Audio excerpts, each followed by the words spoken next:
सत्यवीर गुरुजी channel पर प्रश्नों को हल करने का सबसे आसान तरीका सिखाया जाता है। प्यारे विद्यार्थियों, बोर्ड परीक्षा के हिसाब से यह प्रश्न बहुत ही अच्छा है और यह बार बार बोर्ड परीक्षा में पूछा जाता है। प्रश्न है, सिद्ध कीजिए कि आर त्रिज्या के गोले के अंतर्गत विशालतम शंकु का आयतन गोले के आयतन का 8/27 होता है। तो चलो प्रश्न को हल करते हैं। पहले इसका चित्र बनाते हैं।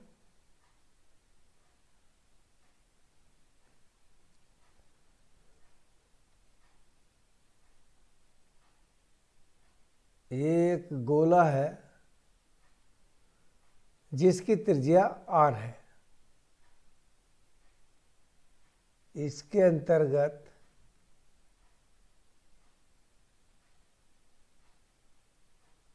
एक शंकु बनाते हैं।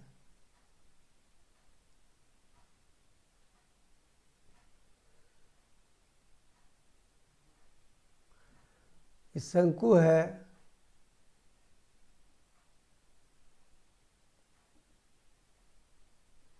ए,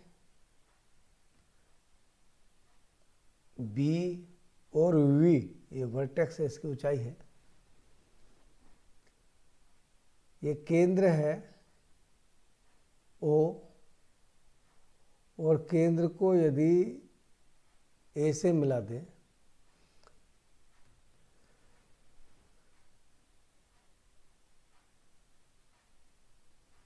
ये बिंदु सी है।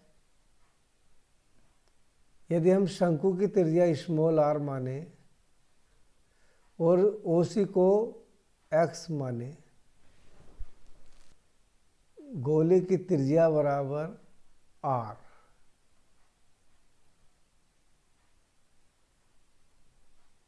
गोले की त्रिज्या बराबर r है। माना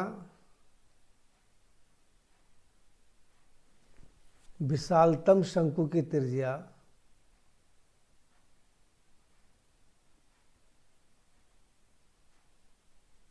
विशालतम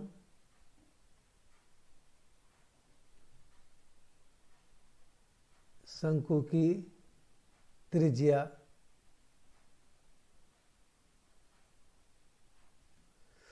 AC बराबर r। शंकु की ऊंचाई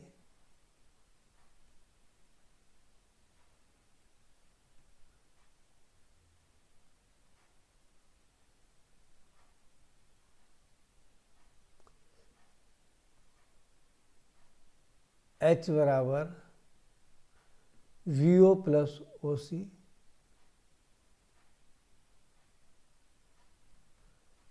अर्थात h बराबर कैपिटल R प्लस x।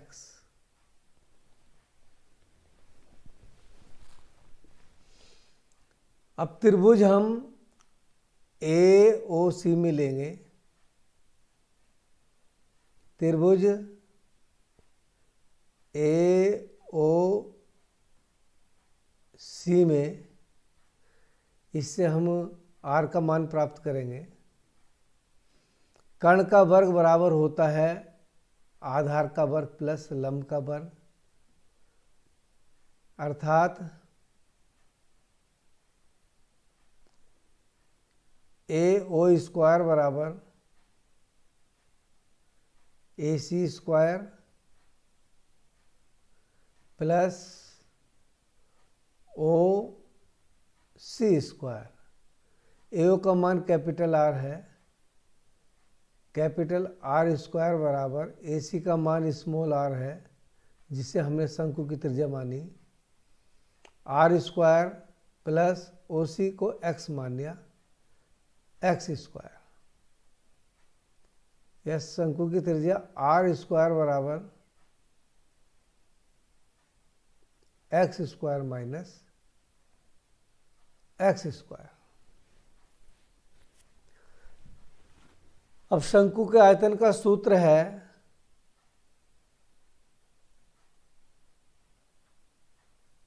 शंकु का आयतन होता है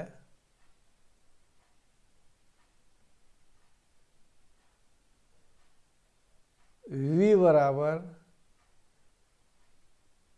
1/3 पाई आर स्क्वायर एच, या v बराबर π/3, 1/3 पाई को π/3 रख देंगे। आर स्क्वायर का मान यहाँ से रख देंगे। आर स्क्वायर का मान है कैपिटल आर स्क्वायर माइनस के एक्स स्क्वायर, और एच का मान आर प्लस एक्स है, यहाँ से रख देंगे आर प्लस एक्स। इसे हम समीकरण नंबर 1 मान लेते हैं। समीकरण 1 का x के सापेक्ष अपकलन करेंगे।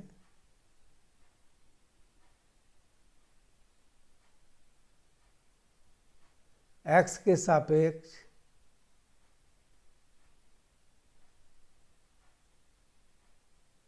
अपकलन करने पर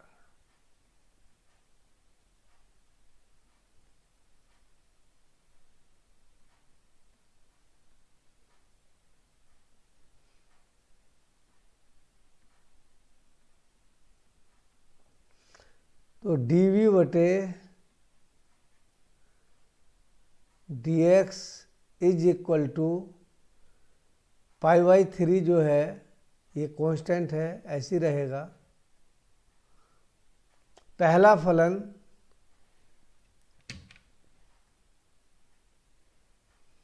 are square minus x square, दूसरे फलन का अपकलन गुणांक, आर कांस्टेंट है 0 हो जाएगा, प्लस एक्स का 1 हो जाएगा, प्लस दूसरा फलन आर प्लस एक्स, पहले का अपकलन गुणांक आर का 0 और एक्स स्क्वायर का ये माइनस है, माइनस एक्स स्क्वायर का 2x।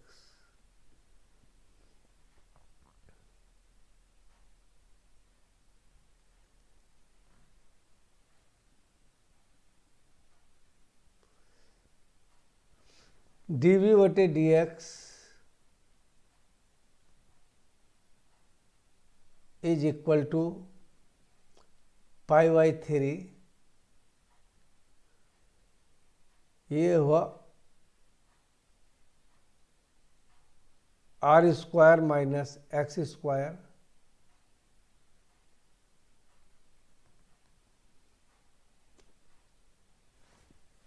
प्लस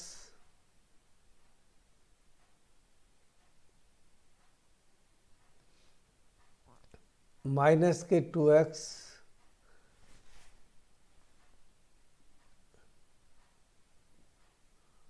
और r plus x,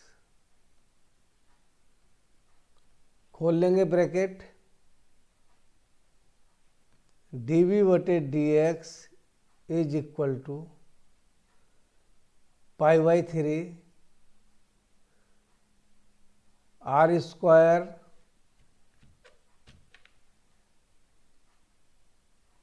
minus x square minus के 2r की गुणा x में करेंगे तो 2rx, अब माइनस के 2x square.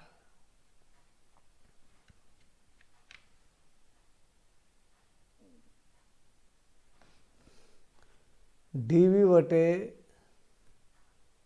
dx is equal to π/3 r square minus के 2rx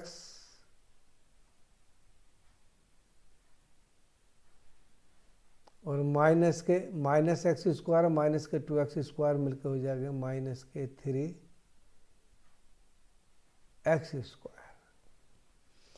3 इंटू 1 के ऐसे टुकड़े, 3 के ऐसे टुकड़े जिनका अंतर माइनस के 2 हो, तो इसके गुणनखंड करते हैं।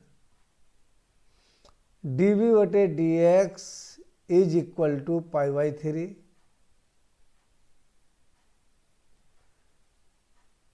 r स्क्वायर माइनस के 3rx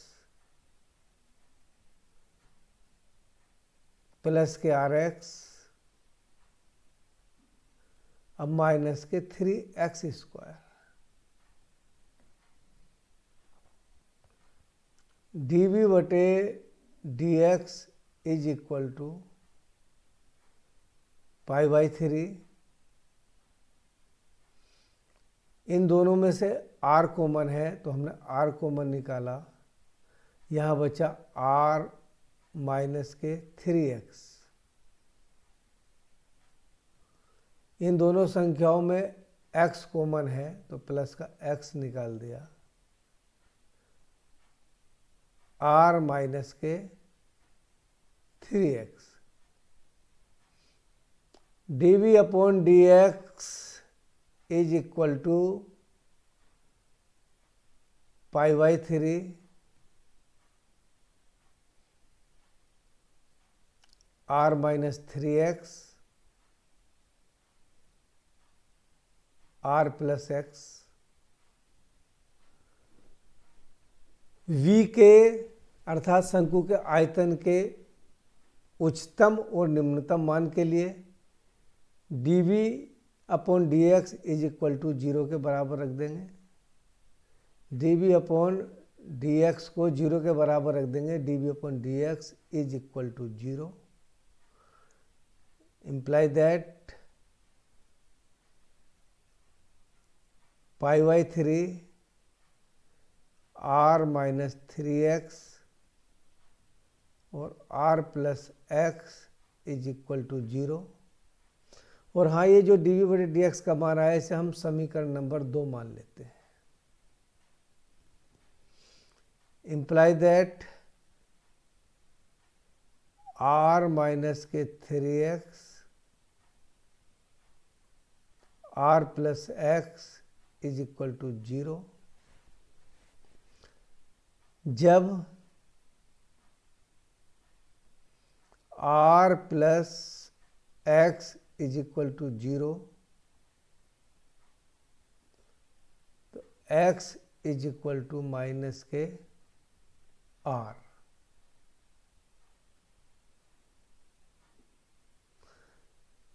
क्योंकि r ऋणात्मक नहीं, x ऋणात्मक नहीं हो सकता तो ये मान अमान्य हो जाएगा।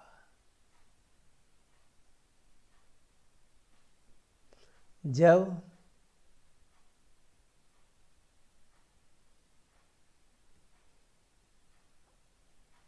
r minus 3x is equal to 0 imply that 3x is equal to r या x बराबर r/3। तो x बराबर r/3 पर देखें हैं कि ये फलन जो आयतन है शंकु का जो हमने फलन बनाया वो उच्चिष्ट है या निम्निष्ठ है।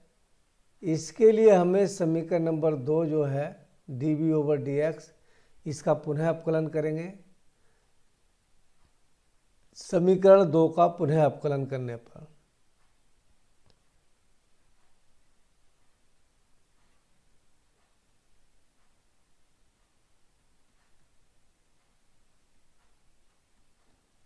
पुनः अपकलन करने पर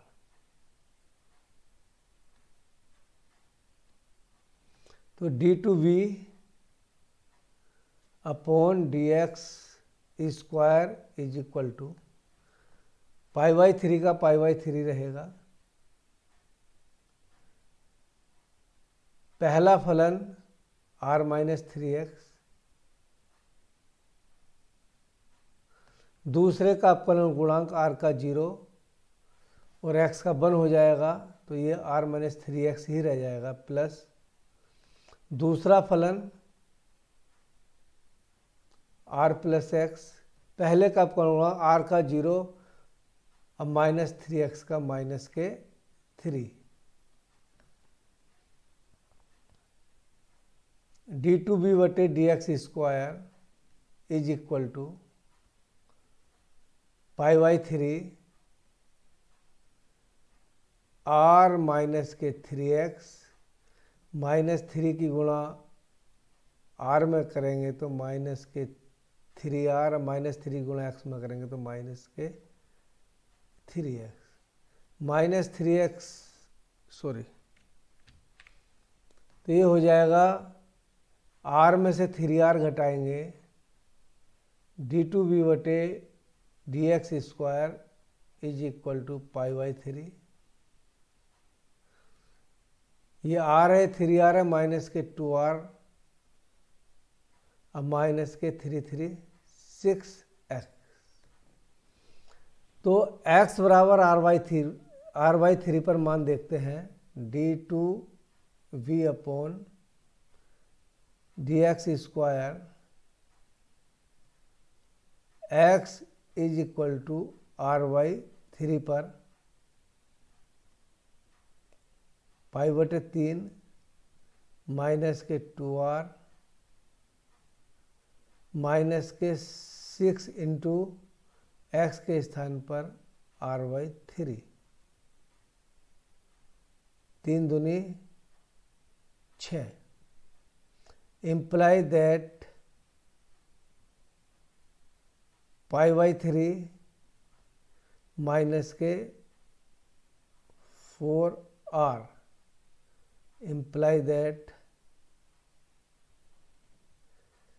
माइनस के 4 पाई r बाई 3, ये मान 0 से छोटा है, ऋणात्मक है, तो हम कह सकते हैं x बराबर r बटे 3 पर शंकु का आयतन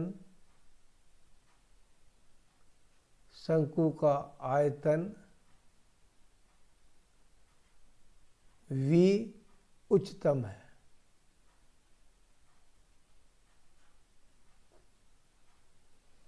और जब शंकु का आयतन v उच्चतम है तो समीकरण 1 में x बराबर r बटे 3 रखने पर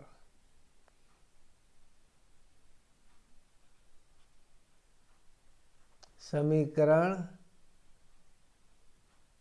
1 में x बराबर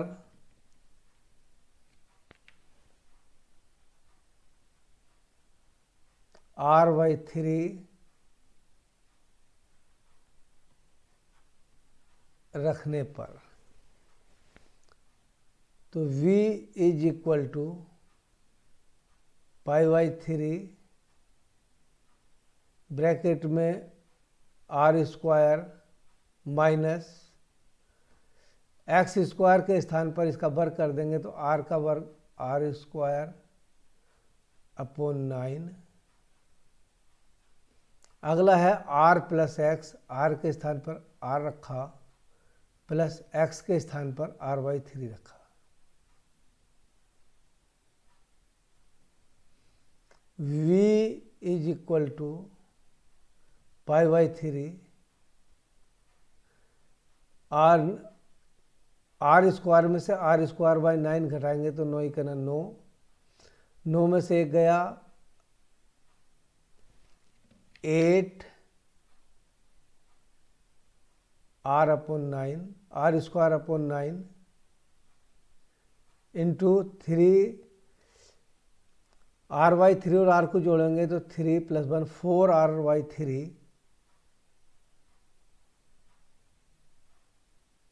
r बाई 3, कैलकुलेशन करते हैं इसकी,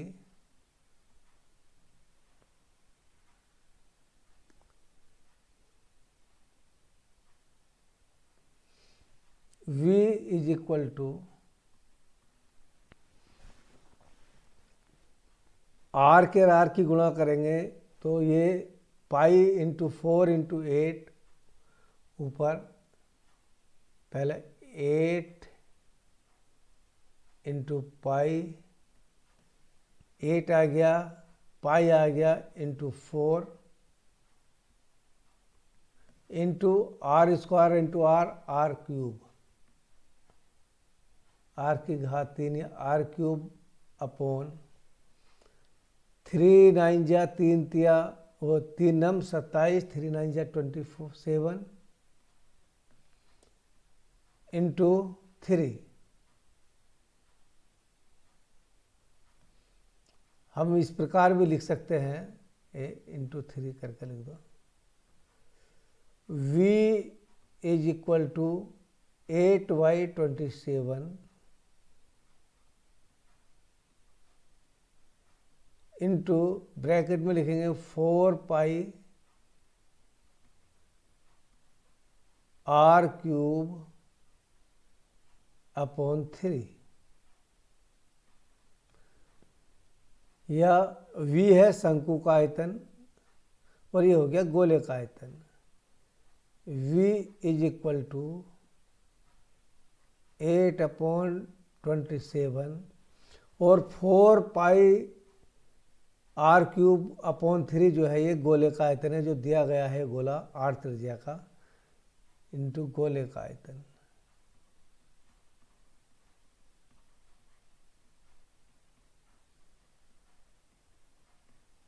यही हमें सिद्ध करना था कि विशालतम शंकु का आयतन जो होता वो गोले के आयतन का 8/27 होता है। तो शंकु का आयतन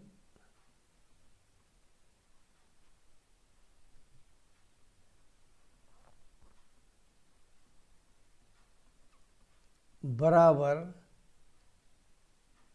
8/27 इंटू गोले का आयतन।